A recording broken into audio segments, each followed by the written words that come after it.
打粉機安全掣係喺呢度，呢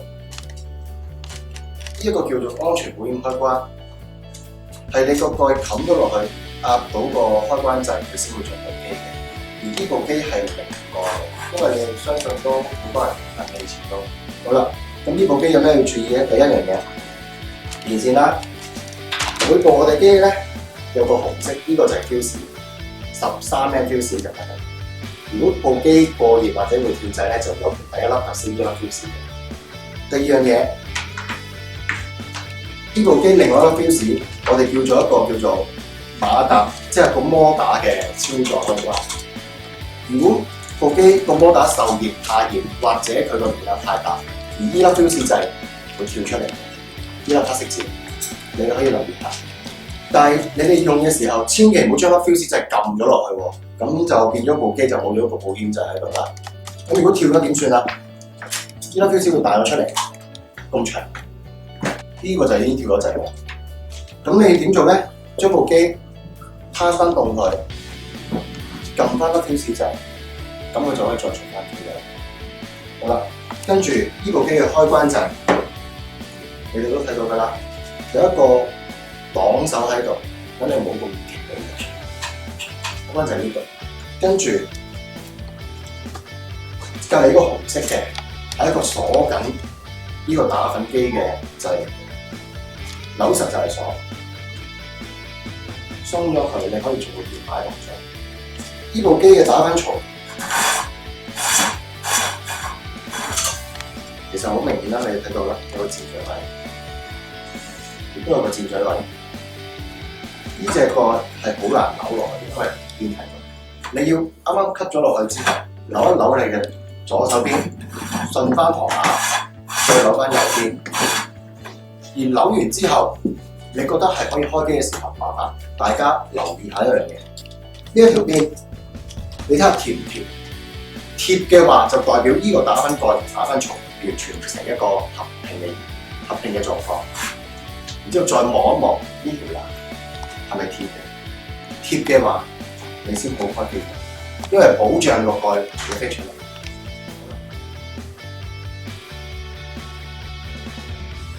你哋攞部打粉機出嚟開始用嘅時候，大家要注意下一樣嘢啦。首先睇下呢粒 fuse 有冇跳出嚟啦。如果跳咗出嚟，根本上開唔到機嘅，所以你檢查咗 fuse 着唔着嘅，有冇撳咗落去啦。第二樣嘢，電源開關線呢度有冇插好啦？有冇插過去嘅？第三樣嘢啦，當你哋打粉之前，當然未插電之前咧，你哋要打開個蓋。大家留意下打粉槽有冇損壞？咩叫損壞咧？譬如有啲硬物撞擊，令到個打粉槽凹咗落去，或者有啲鐵啊或者中咗嘅話咧，你要自己望一望有冇損壞個打粉槽。打粉槽花表面花唔緊要，但係唔好俾佢凹咗落去。凹嘅落意思咧，就呢啲叫凹咗落去。翻嚟維修換槽。好啦，當你檢查完之後，你要用手摸一摸呢粒螺絲有冇鬆到。如果冇鬆到，咩叫鬆咧？你係用手扭得開嘅叫鬆咗，你用手扭唔開嘅就係唔會鬆嘅。好啦，當你檢查呢幾個步驟之後，你就可以放你嘅材料落去啦，扭蓋。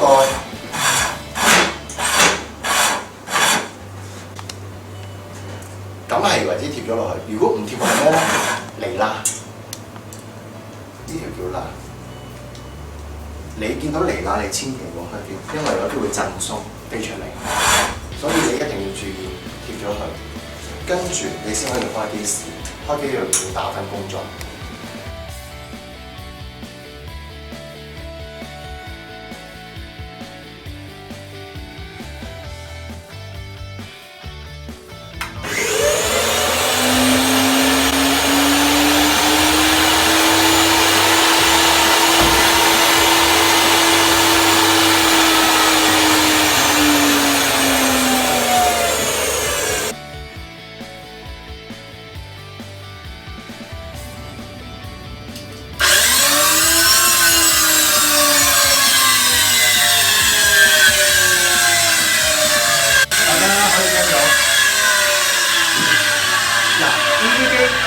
其實咁嘅聲係好唔正常嘅，係一個好尖鋭嘅聲，就代表佢裏邊轉動得唔熟，入邊有個軸承有兩粒啤令嘅，你粒啤令壞咗燒咗，佢就會棘住咗，咁佢會有呢啲聲音。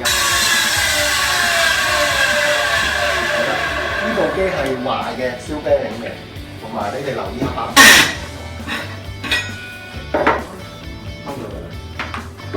把刀正常嚟講係平嘅，有起角嘅，而佢係一鈍角原位，鈍角原位。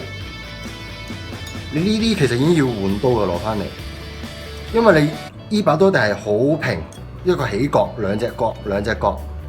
如果你鈍咗，你就麻煩寄翻嚟要換把刀㗎啦，係啦，唔好夾硬打落去，夾硬打落去你斬兩敗俱傷嘅啫。